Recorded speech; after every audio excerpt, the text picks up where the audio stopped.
Appendix Nun. Additional information about some of the characters. The Purple Sage. An imaginary Taoist philosopher invented by Lord Omar Khayyam Ravenhurst, another imaginary Taoist philosopher. Lord Omar Khayyam Ravenhurst. An imaginary Taoist philosopher invented by Mr. Kerry Thornley of Atlanta, Georgia. Mr. Thornley was a friend of Lee Harvey Oswald's, was accused of complicity in the John Kennedy assassination by District Attorney Jim Garrison, and is the author of Illuminati Lady, an endless epic poem which you really ought to read. George Dawn. His maternal grandfather, old Charlie Bishop, was once a patient of the famous Dr. William Carlos Williams. The Bishops came to New Jersey in 1723, having left Salem, Massachusetts in 1692 under something of a cloud. Folks in the Nutley, Clifton, Passaic, Patterson area always have a good word for the Bishops, though. But the Dawns were all troublemakers, and George's paternal grandfather, Big Bill Dawn, was so indiscreet as to get killed by cops during the Patterson Silk Mill strike of 1922. Heraclitus. He was apt to say odd things. Once he even wrote that religious ceremonies are unholy. A strange duck. The Squirrel. A set of receptor organs transmitting information through a central nervous system to a small brain programmed for only a few rudimentary decisions. But in this, he was not far inferior to most of our characters. Rebecca Goodman. Her maiden name was Murphy, and she was named after Rebecca of Sunnybrook Farm. You thought she was Jewish, didn't you? The dead Egyptian mouth breeders. There were 5 of them, of course. Danny Price Fixer. Shot in the line of duty 2 years after the events of this story. Loved the music of Johann Sebastian Bach. Adam Weishaupt. He's a deep one, they used to say on the faculty of the University of Ingolstadt. You never know what he's really thinking. Carmel. One of his girls once cajoled a Hollywood character actor into calling him on the phone and pretending to be a researcher for the Kinsey Institute, seeking an interview. Carmel couldn't see any money in it and was trying to end the conversation when the actor asked stuffily, "Well, all we want to know, actually, is do you have intercourse with your mother regularly, or does everybody in Las Vegas call you Carmel the motherfucker for some other reason?" For once, Carmel was speechless. The girl spread the story, and everybody in town was laughing about it for weeks. Peter Jackson. His great-grandfather was a slave. His son became the first president of the Lunar Federation after the rebellion of the moon colonists in 2025. Much further back, a more remote ancestor was a king of Atlantis. And way in the future, a descendant was a slave on a planet in the Alpha Centauri system. Peter was one of the crew when Hagbard finally blasted off for the stars in 1999. That's the way the cookie crumbles.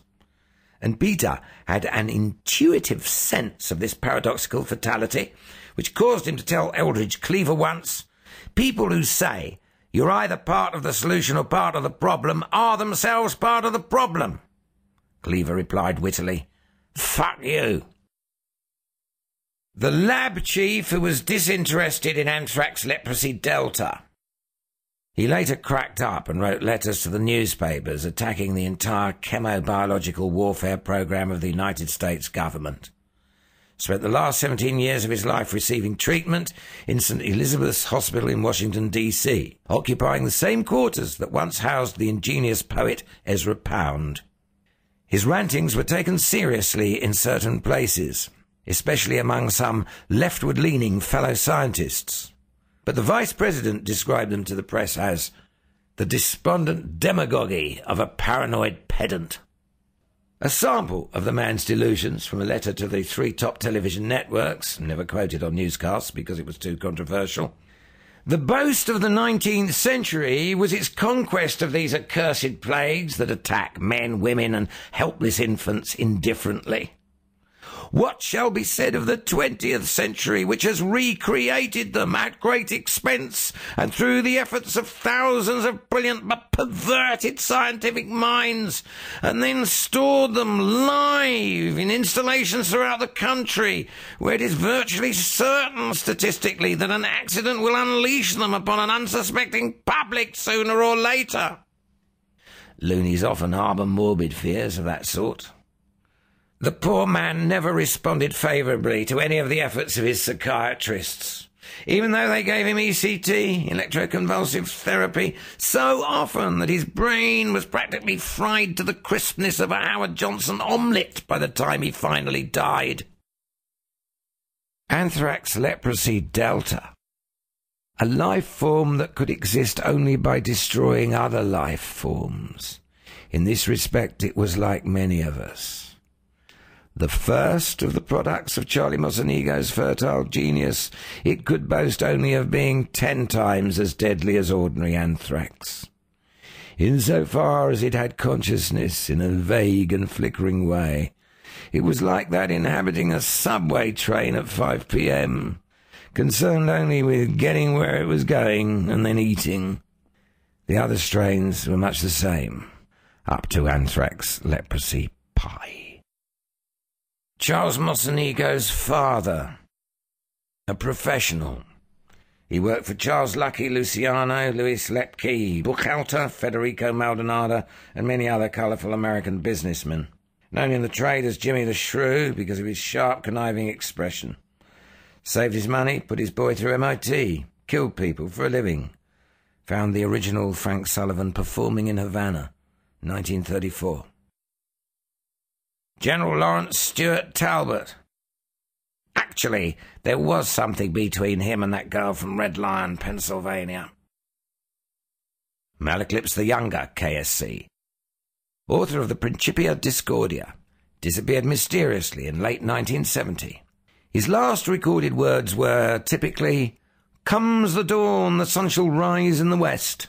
And he walked into the Pacific Ocean. John Herbert Dillinger. When Simon Moon read his biography In Search of 23s, he missed a good one. John committed 26 robberies during his publicised career, but only 23 were for money. The other 3, police stations, seem to have been strictly art for art's sake. Simon's father, Tim Moon.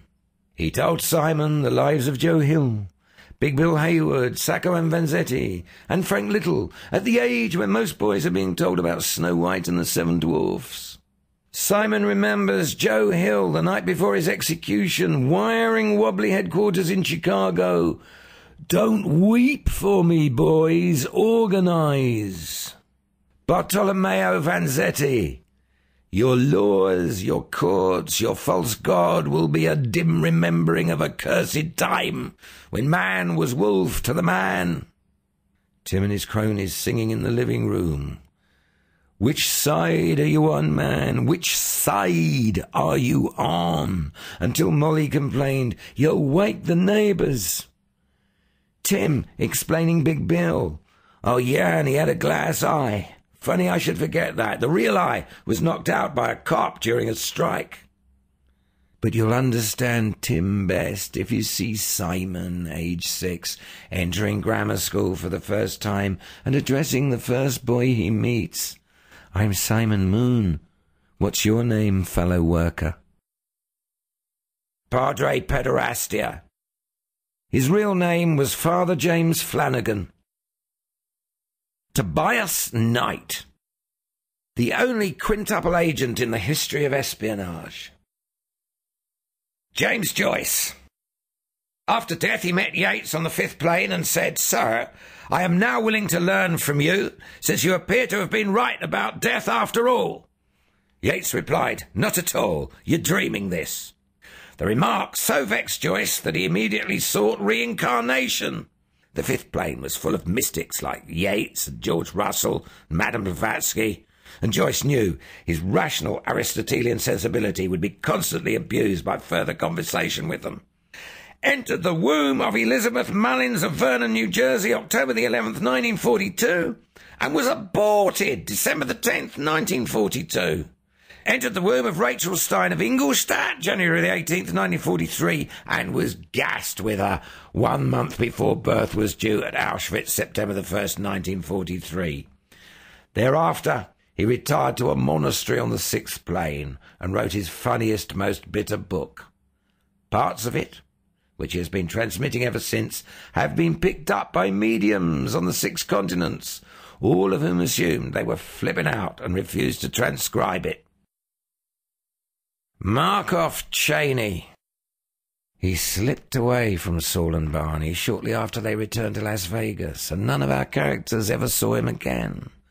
However, one day in 1984, Hagbard Chelleen, using an alias and engaged in nefarious business, happened to be in the U.S. government printing office on Capitol Street in Washington and noticed a bundle of pamphlets that had been stamped with both blue top secret authorized personnel only and red for immediate release to all media.